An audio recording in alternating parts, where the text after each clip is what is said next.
سرتور سر او دا دومره ډک بازار استغفار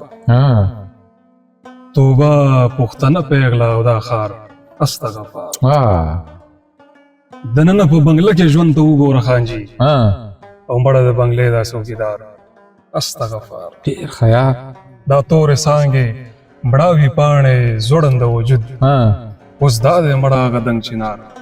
استغفار او هغه هلته بېغمه ماشومان کلاروي او دلته دا بې صبره انتظار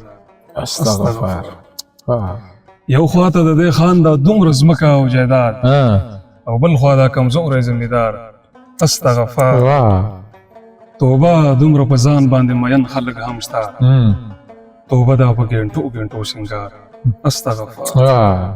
پروازه یاره مونږ خو هره ورځ یو تابعدار خو نه کوي بیخي هم یو لار استغفار ډېر ښه دی ډېره مننه